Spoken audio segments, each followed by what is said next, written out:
കോഴിക്കോട് താമരശ്ശേരിയിൽ വ്യാജ സ്വർണം പണയപ്പെടുത്തി പണം തട്ടാൻ ശ്രമിച്ച രണ്ടുപേർ പിടിയിൽ. മലബാർ ഗോൾഡിന്റെ വ്യാജ ലോഗോയും BLS ഹോൾമാർക്ക് ലോഗോയും പതിച്ചായിരുന്നു തട്ടിപ്പ്. കൊടുവള്ളി സ്വദേശി നൌഷാദ്, തച്ചൻപൊയിൽ സ്വദേശി ഗിരിജ എന്നിവരാണ് പിടിയിലായത്.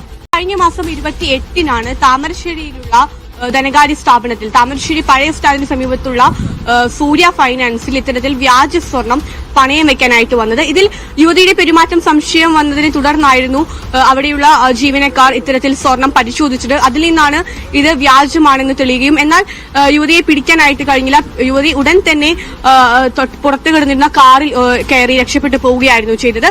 ഇതിൽ മലബാർ ഗോൾഡിന്റെ ലോഗോ ഒപ്പം BIS ഹോൾമാർക്ക് തുടങ്ങിയ ലോഗോകൾ പതിച്ചിട്ടുണ്ട്. വളരെ ഒറിജിനൽ എന്ന് തോന്നുന്ന തരത്തിലുള്ള ഒരു സ്വർണ്ണ വളകളാണ് യുവതി പണയം വെക്കാനായിട്ട് കൊണ്ടുവന്നത്. നൌഷാദും ഗിരിജ എന്ന് പറയുന്ന വ്യക്തിയുമാണ് ഇത്തരത്തിൽ പിടിയിലായിട്ടുള്ളത്. നൌഷാദ് കൊടുത്തുവിട്ട സ്വർണമാണ് ഗിരിജ പണയം വെച്ചത് എന്നാണ് ഇപ്പോൾ പണയം വെക്കാൻ കൊണ്ടുവന്നത് എന്നാണ് വ്യാജ സ്വർണ്ണമാണ് കൊണ്ടുവന്നത് എന്നാണ് ഇപ്പോൾ നമുക്ക് ലഭിക്കുന്ന വിവരങ്ങൾ എന്ന് പറയുന്നത്.